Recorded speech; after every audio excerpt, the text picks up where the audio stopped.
How's it going, YouTube? In this video, I'm going to be describing what to do if you were to lose your passport in China.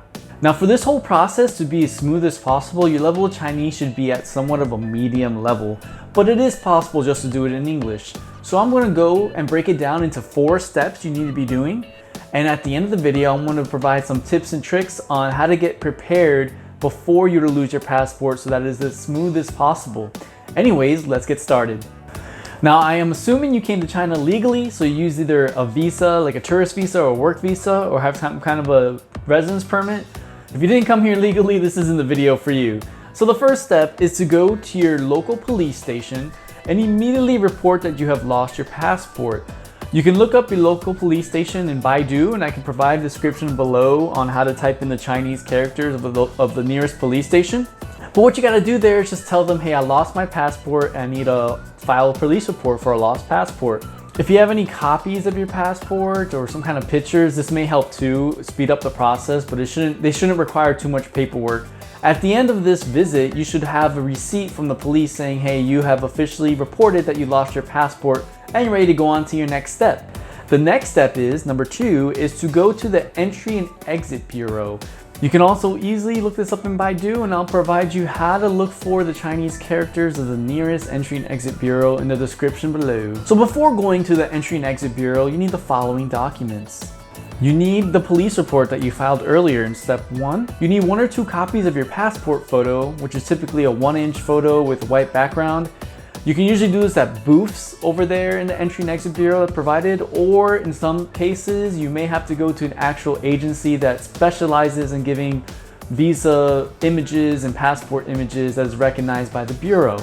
You will need to fill out a form at the Entry and Exit Bureau claiming that you have lost your passport. This is different from the police report. You need to get the form. Usually they provide it to you at the front desk, get to ask for it, and you want to make sure you put your contact data in there as most accurate as possible so that they can contact you if anything were to go wrong. You also want to provide any copies of your passport that you may have, digital and hard copies, as well as any visas you had, like any temporary tourist visas or residence visas. And if you do work in China, bringing your work permit helps as well. And the last thing you need to bring is your temporary residence permit that's usually issued at the police station. You need to get this temporary residence permit like as soon as you land in China, within 24 hours, and it's just saying that you live in this area and the police know how to contact you if anything were to happen, but you need to have that temporary residence permit. So after you fill out the proper form in the Entry and Exit Bureau and turn in all your documents, the Entry and Exit Bureau should give you a certificate or some kind of official lost passport report. With this lost passport report, make sure you keep it on you at all times, and it is valid for 30 days after issue. So if the police spot check you on the street or anything like that, you show this to the police in the event you can't show your passport. It will protect you. The third step is to go to your nearest consulate or embassy to apply for a new passport. Now, when applying for the new passport, you need to bring the police report you filed in the first step, lost passport report from the Entry and Exit Bureau in the second step, and all the copies and supporting documentations you use in the second step, just bring them in the third step of applying for a new passport. The fees and the time may vary because the more you pay, the more likely you'll get it faster or get expedited. And I just want to say a reminder, you do have 30 days to apply for a passport and to get your visas reinstated after you go to the Entry and Exit Bureau. So just remember, don't wait on this, because if you go past those 30 days, you'll be considered an illegal immigrant and can get deported. So after you've applied for your passport and then received your passport, you go to the 4th step, which is going back to the Entry and Exit Bureau and applying for the visas that you had previously. So remember what I said before in the second step, to bring copies of your previous visas and all that? Do the same thing at the Entry and Exit Bureau. They already have you on file, and you just have to pay like a fee to get the new visas reinstated into your passport. And this usually takes 1 or 2 weeks, and the fees do vary as well. Now, after you get your visas reinstated, you finally have your passport with your visas reinstated, and you can calmly walk around China and go on about with your adventure. Now I'm going to share some tips about how to take some preventive measures so that if you were to lose your passport, it'd be a lot smoother.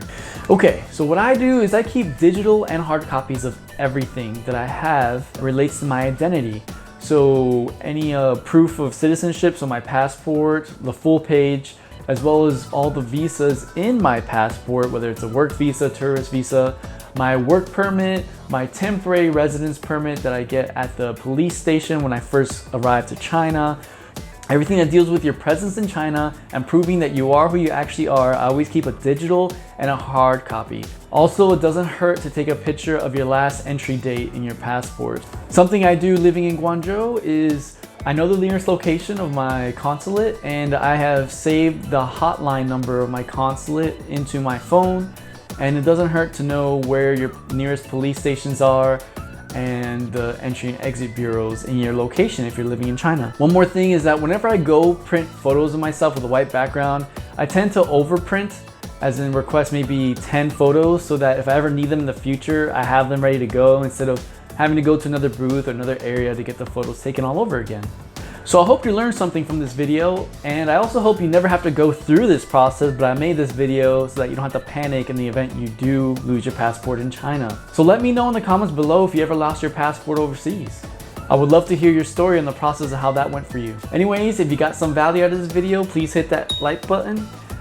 And if you're considering visiting or moving or living into China and want to know more tips and tricks about the lifestyle here and how to live a comfortable life, hit that subscribe button, for I post videos like this every week. And if you have any videos you want me to post that I haven't posted yet, write them down in the comments below.